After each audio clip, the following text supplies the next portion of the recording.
Bonjour. Bon, on est jour 306 pour que je réussisse dans le trading en partant de zéro. Voilà, si tu me connais pas, je documente mon trading depuis que j'ai commencé le trading sur cette chaîne YouTube. Bref, ça fait longtemps que j'ai pas tourné de vidéo, donc j'espère que ça vous fait plaisir de me revoir. En tout cas, moi, ça fait plaisir de refaire une petite vidéo parce que ça fait super longtemps en fait. Mais bref, il s'est passé beaucoup de choses. Comme vous savez, dernière vidéo, j'avais dit quoi? J'ai cramé mon compte, mon premier challenge propre firme à 6 000 $. Je l'ai cramé, j'ai fait moins 10%, donc le drawdown maximal. Donc ciao ciao le compte. Ok, je l'ai cramé et c'était une défaite, mais de l'autre côté, c'était une victoire pour moi parce que c'est mon premier challenge propre firme et je l'ai tenu 4 mois. Sachant que la plupart des débutants le crament la première semaine. Enfin, c'est un truc comme ça, genre. Donc j'étais vraiment content, mais du coup je vous avais dit que je faisais une pause. Et là, ça y est, je reviens, je suis frais. Il s'en est passé des choses depuis le temps, donc je vais vous expliquer tout ce qui s'est passé. Bref, donc on va direct aller sur mon écran, je vais aller dans backtesting, donc Only H1, en fait, c'est la strat que j'ai backtestée. Et j'en suis vraiment fier parce que j'ai backtesté 2020, 2021, 2022. Bref, je vous en avais parlé dans la dernière vidéo, je crois. Sauf que là, j'ai terminé le backtest. Donc là, vous avez les résultats déjà de la strat avec le win rate, la somme des R que j'ai fait, donc 475 R en tout.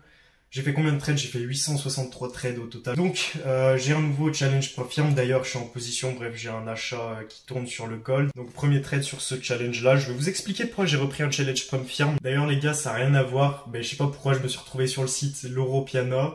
Et genre, je regardais un peu les produits. Et genre, par exemple, on va faire un petit jeu, les gars. Combien vous pensez que coûte cette petite veste-là? Vous voyez cette petite veste? On dirait c'est une veste qui habille. Eh ben non, c'est pas une veste qui habille, ni Gémeaux, ni ce que vous voulez.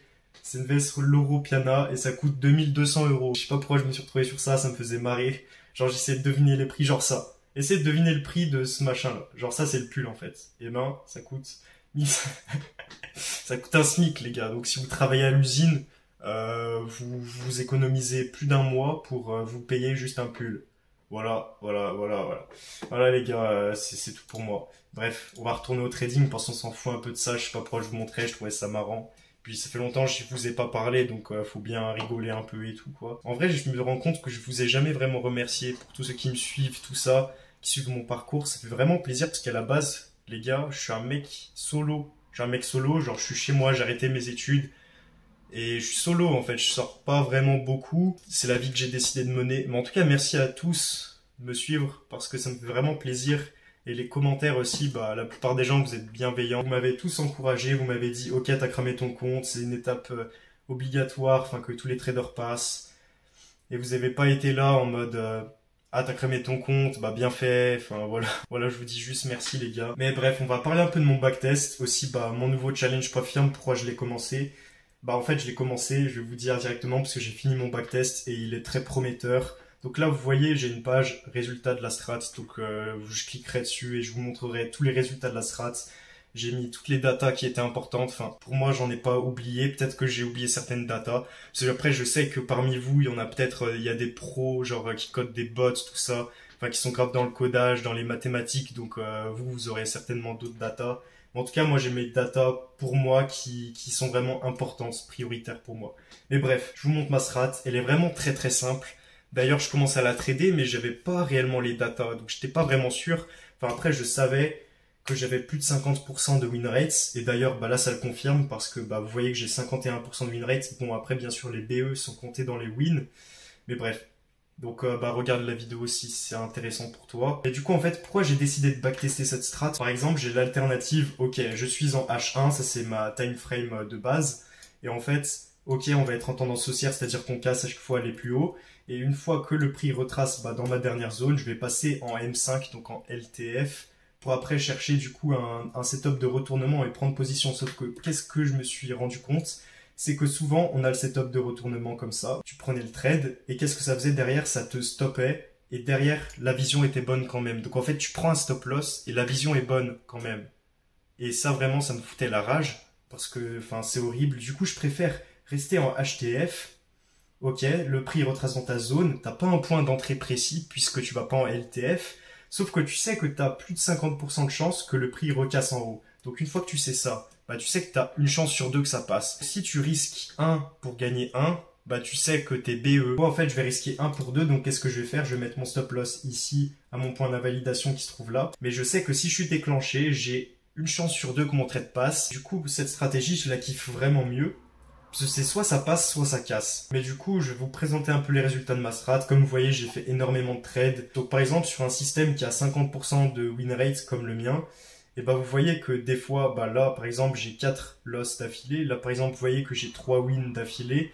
Donc en fait, des fois tu vas faire plusieurs wins d'affilée, tu dis ouais je suis le roi du monde, alors qu'en fait non, c'est juste que bah c'est normal. Par exemple, tu lances une pièce en l'air, ça tombe sur pile, bah ça va tomber plusieurs fois sur pile et plusieurs fois sur face en fait, parce que c'est un système à 50%. C'est pour ça que ok, des fois t'as plusieurs wins d'affilée comme ça. Donc dans ces moments-là, t'es content, tu vois, tu fais plusieurs wins d'affilée.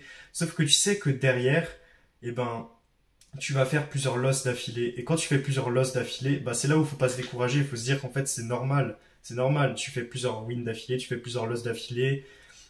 Mais tu sais que sur le long terme, t'es gagnant. Et sur le long terme, bah t'as plus de 50% de chances que ça passe. Et bref. Moi je sais que si cette stratégie, je la fais sur le marché aujourd'hui et que je respecte tout bien, et ben il n'y a pas de raison que je sois pas rentable. Donc de toute façon on pourra vérifier ça, donc abonne-toi si c'est pas déjà fait sur cette chaîne YouTube. On verra bien si je réussis dans le trading ou pas. Donc par exemple on voit 2020 j'ai fait 51% de win rates, voilà, avec 121%. Et du coup après là je peux classer mois par mois, tu vois. Donc là le mois de janvier par exemple j'ai fait 5,2 R. On va aller au mois 2024, j'ai pas mal de données, tout ça. J'ai mis les jours de la semaine aussi pour pouvoir rentrer les données. Justement on ira voir les résultats à la fin, je vous montrerai. Mais spoiler, je me suis rendu compte que peu importe le jour de la semaine, ça changeait vraiment que dalle au résultat. Donc voilà, ça change que dalle. Par contre, les sessions, spoiler, ça change un peu quelque chose. Les positions, que ce soit long ou short, je me rappelle plus du tout ce que c'est le mieux. Donc on va aller voir ça tout de suite. Je vais dans All, comme ça j'ai tous mes trades. On va mettre les longues. Donc en long, j'ai 51. Ok, non, j'ai 50,5% de win. Si je vais dans les losses, ok, j'ai 52,6. Bref, on va direct aller dans les résultats de la strat. Je vais vous montrer ça, les gars. Comme je vous parlais du win rate qui était à 50%, bah t'avais plusieurs trades qui ne passaient pas d'affilée, plusieurs trades qui passaient d'affilée. J'ai fait 10 pertes d'affilée max et j'ai fait 6 gains d'affilée max. Donc, par exemple, si je fais 6 pertes d'affilée, bah c'est normal en fait. J'ai fait 475 R dans tout mon backtest, et du coup j'ai calculé, ça fait à peu près 8 R par mois, donc 8,16 R par mois. Donc en vrai c'est excellent, genre ça fait 8% par mois. Et même si je suis un peu moins performant, genre déjà si je fais 3, 4, 5% par mois, sur le long terme je fais partie de la crème des traders. Parce qu'il faut se dire les gars que les meilleurs traders au monde, sur le long terme, genre qui sont rentables depuis des années, ils doivent tourner aux alentours de 3% par mois, un truc comme ça. Arrêtez d'écouter les vidéos des gens qui vous disent ouais j'ai fait 30% par mois, je sais pas quoi. Vaut mieux gagner un petit peu, mais sur le long terme en fait. Et là vous voyez que mon meilleur mois c'était 22 R. Donc 22 R c'est énorme, ça fait 22%, c'est énorme. Et après bah, le pire mois bah tu perds 10%. Bref là c'était un peu la merde. Mais du coup win rate total 51,6. Profit moyen par trade c'est 0,55 R. Donc ça veut dire à chaque fois que je prends un trade, eh ben je gagne 0,55%. J'ai fait un calcul pour avoir mon Sharpe ratio annuel parce que apparemment c'est une donnée utile, donc je vous l'ai mise s'il y en a qui s'y connaissent. ChatGPT il me dit qu'au-dessus de 3 c'est une stratégie excellente, donc franchement je suis content. Voilà. 4. Après est-ce que ça veut dire vraiment quelque chose? Franchement moi j'y prends pas trop en compte parce que je m'en fiche un peu, enfin je vois pas trop l'intérêt, c'est bien de l'avoir, c'est une donnée en plus, mais bon, ça c'est mon RR moyen. Donc en risquant 1, et ben en moyenne par trade, bah je vais gagner 2,5. En plus j'ai pas mal de data, vous voyez j'ai fait 863 trades, ça m'a pris beaucoup de temps en fait à faire. Mais je suis content parce que ma strat est très mécanique en fait. Et sur une seule time frame, c'est-à-dire en un coup d'œil, je sais ce que j'ai à faire si j'ai à acheter ou vendre. En plus c'est souvent des ordres en buy limit ou sell limit, donc c'est simple. T'as juste à poser, tu te casses du marché, tu reviens, ça ATP, ça SL, ou alors ça BE, bref, c'est vraiment simple. Franchement, elle me convient cette strat, on verra bien après en réel. Après là, les analyses par session de trade, je trouve ça intéressant, c'est toujours un truc en plus. On va pas regarder les perfs que j'ai fait en R, on va juste regarder le win rate pour chaque session. Donc en fait, j'ai découpé la journée en 4 sessions. Donc il y a la session du matin, du midi, de l'après-midi et leur session. Leur session, bah, c'est le soir, la nuit, quand tu dors, quoi. Et on peut voir que le matin, du coup, la session de Londres, bah, j'ai 50% de win rate, donc voilà, pile dans la strat. On voit que le midi, c'est là où je suis moins rentable. Et après l'après-midi, bah, on voit que mon win rate est de nouveau un peu comme le matin. Donc le matin et l'après-midi, c'est à peu près pareil. L'après-midi, c'est un peu plus rentable. Et on voit surtout que leur session, c'est beaucoup plus performant pour moi. parce que j'ai 57% de win rate. Donc en vrai, c'est énorme. Donc si je ne devrais pas trader pendant une session, bah ça serait la session du midi. Et la session où je suis plus rentable, bah c'est quand je pose un buy limit et qui se fait déclencher pendant la nuit. Après, je me réveille le matin, j'ai soit TP ou je suis pas loin d'être TP. Mais bref, j'ai beaucoup parlé, j'espère que je vous ai pas perdu. Mais on va parler un peu de ce challenge propre firme.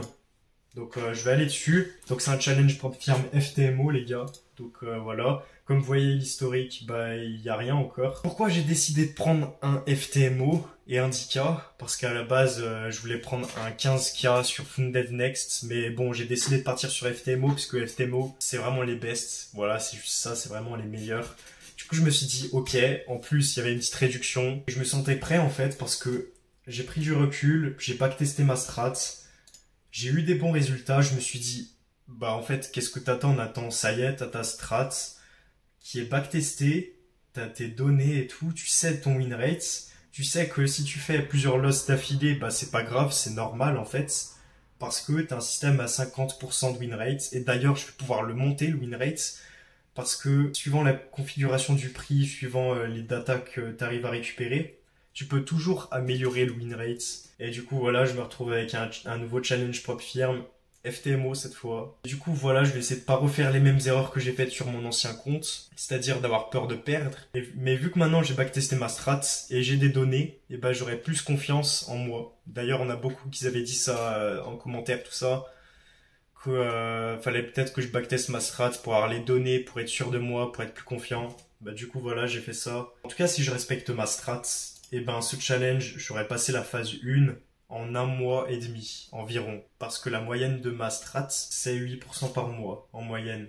Donc je me dis, en 1 mois et demi, 2 mois, j'aurais validé la phase 1. Genre dans 2-3 mois, je pourrais être funded sur ce compte-là. Ça peut aller bien plus vite, ça peut aller bien plus lentement, ça dépend de moi en vrai, des opportunités qu'il y a sur le marché, tout ça. En 1 mois, je pourrais valider le challenge. En vrai, si c'est un bon mois, bref. En tout cas, voilà. Résultat de la strat. J'espère que ça vous a plu, cette vidéo. Elle est un peu longue et tout. Pas super intéressante, je sais pas. Je sais pas si c'est bien intéressant. Je sais que moi, je parle à une caméra. Mais je sais que derrière cette caméra, eh ben, il y a plein d'autres caméras et plein d'autres gens qui me regardent. Donc, c'est cool en vrai. C'est cool. Je suis tout seul, mais je suis pas tout seul. Bon, en tout cas, moi, je vous dis à bientôt. C'était Nathan. Salut.